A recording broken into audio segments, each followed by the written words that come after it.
Yo, what up, my YouTube friends? How are you all today? I hope you all doing great. Hope you all had a great day. Welcome back to the channel. My name's Cam, and if you're joining me for the first time, this is the Cam BXNY channel. 2 words, Cam BXNY. Thank you for joining me. My last video, in case you missed it, I was talking about how when I was younger, the Fonz from like Happy Days and action heroes, more recently, like Jason Statham, they are like my role models, because when they're in the bind, they never freak out. They keep their composure and they handle whatever they need to do, you know?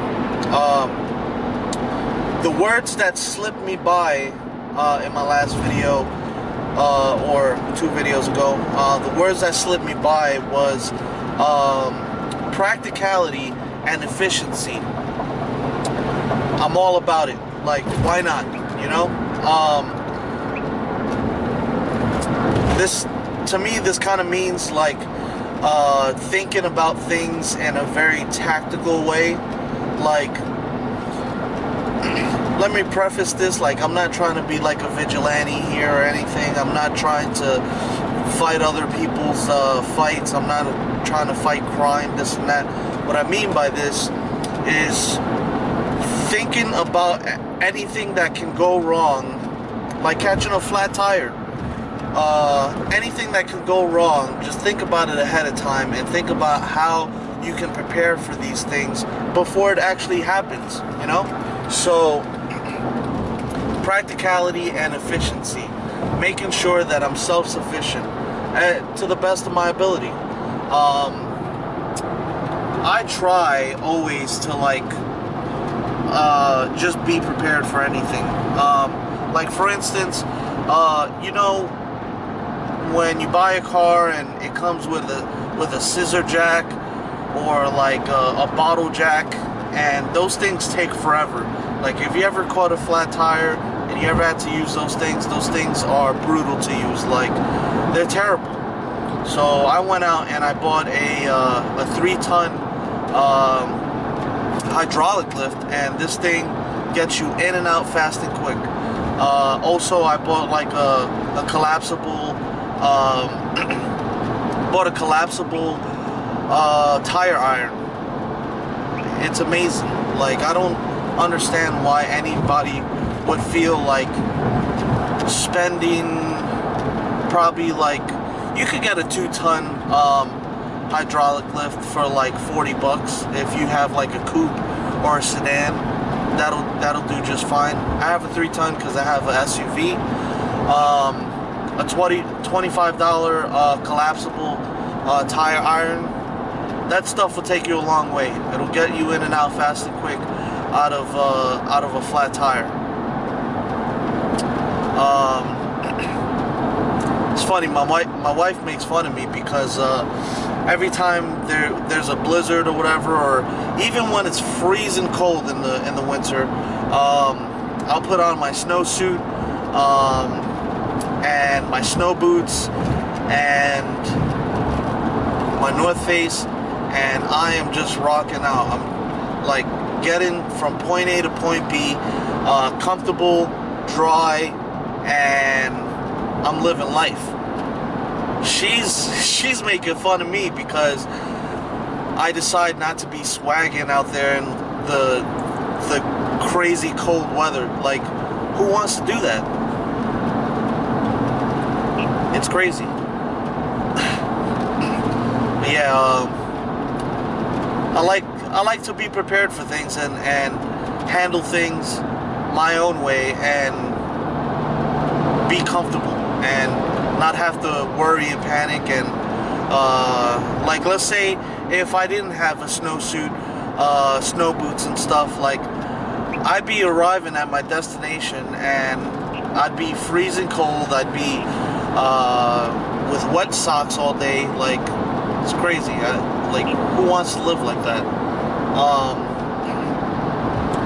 So my friends out there who you know, are thinking about adapting this lifestyle and maybe don't want to go out there and wear snow boots all the time, Vans skate shoes, they sell weatherized sneakers that are waterproof. Man, you could go through snow, mud, rain, anything, and your feet are gonna stay dry. And they're regular shoes. Like, that's the way to live life, you know? Oh man. So let's see, what else can I talk about? I don't know.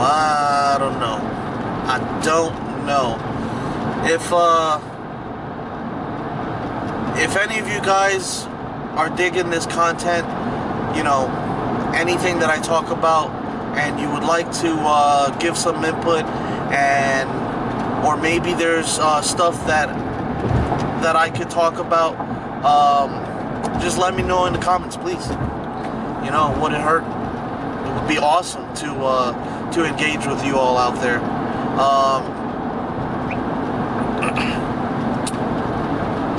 Let's see. Look at this crazy, huge dealership.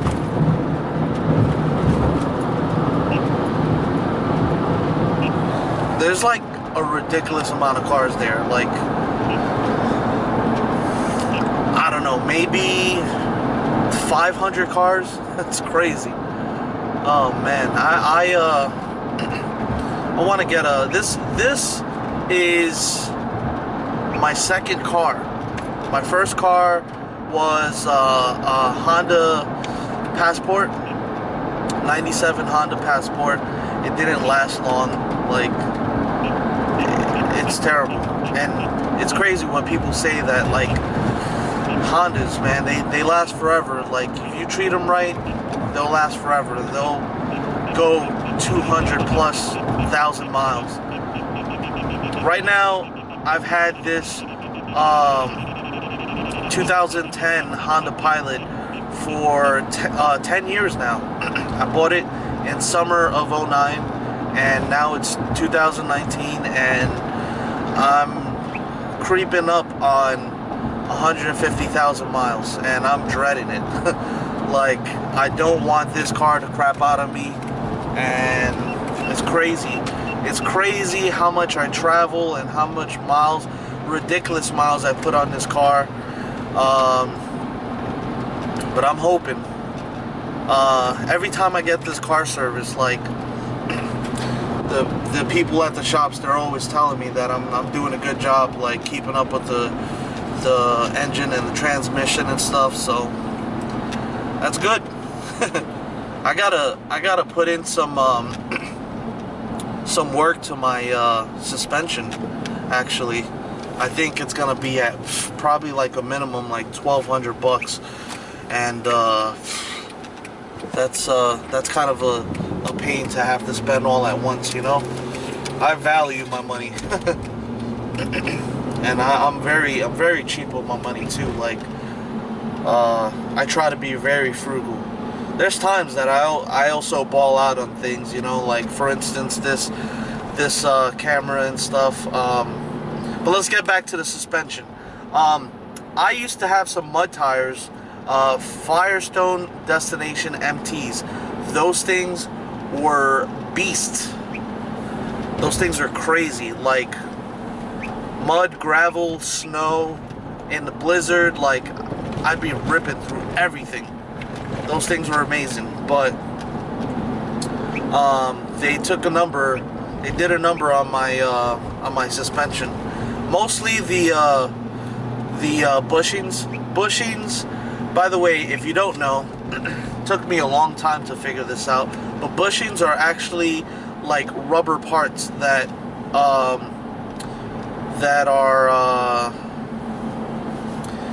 they are separating one piece of metal from another piece of metal, so that, you know, when you go through some like bumpy terrain, you don't have those metal and metal parts clanking together. So yeah, those bushings, I gotta replace them. But unfortunately, in my situation, bushings on my car are not easy to replace. Like, they're on many other cars, you could just, buy the bushings and just replace them. On this car, however, like, the bushings are like a hand-in-hand deal um,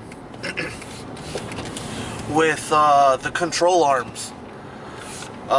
So in order to replace the bushings, I have to replace the whole control arm assembly.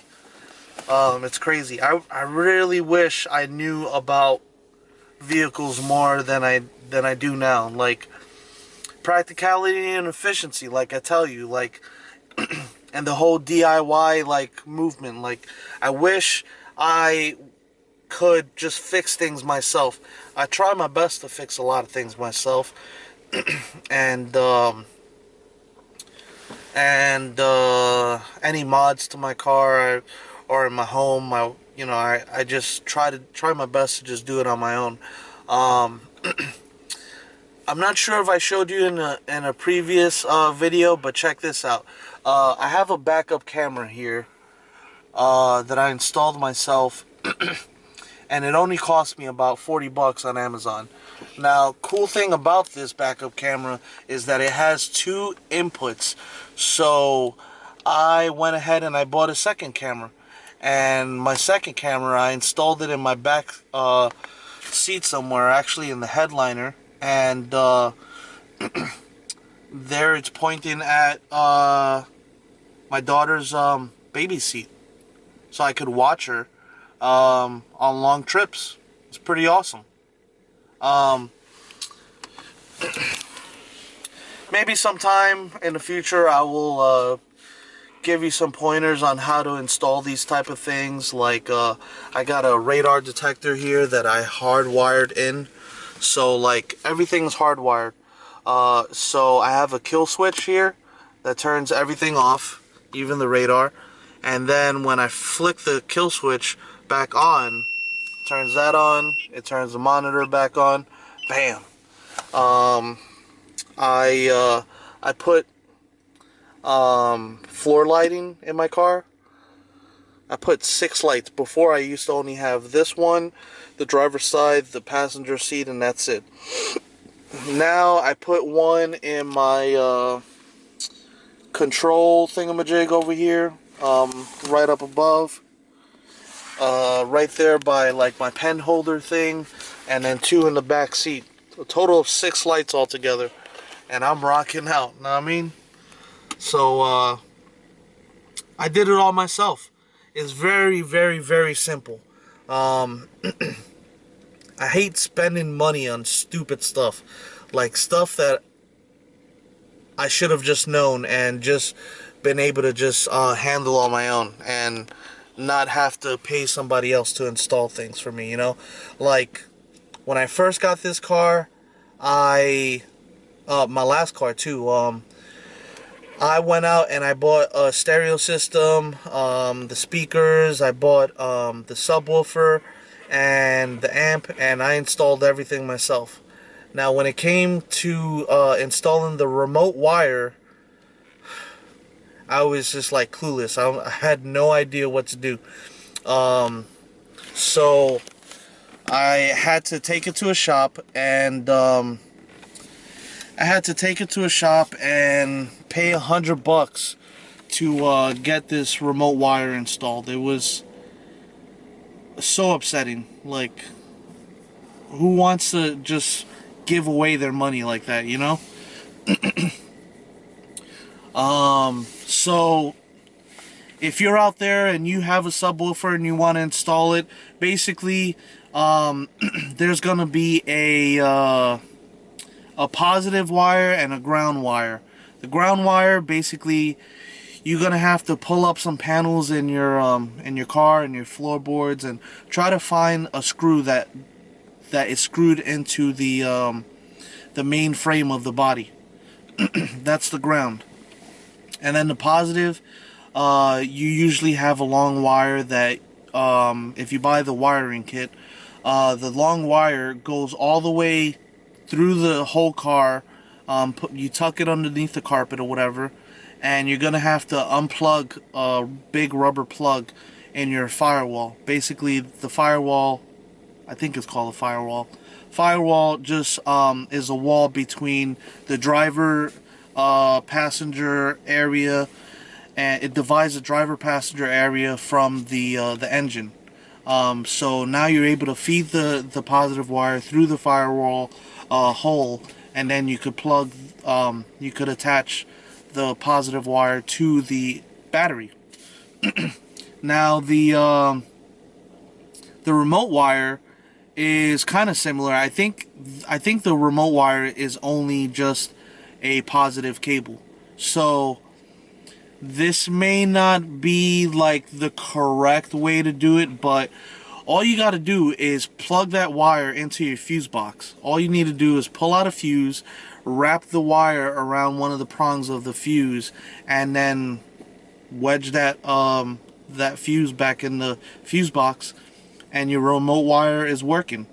Now, the tough thing about this is you're probably going to want to do this on some sort of relay or fuse that only is activated when you turn on the car. Otherwise, the that fuse connection that I was just telling you about is going to always stay on, and it's going to kill your battery.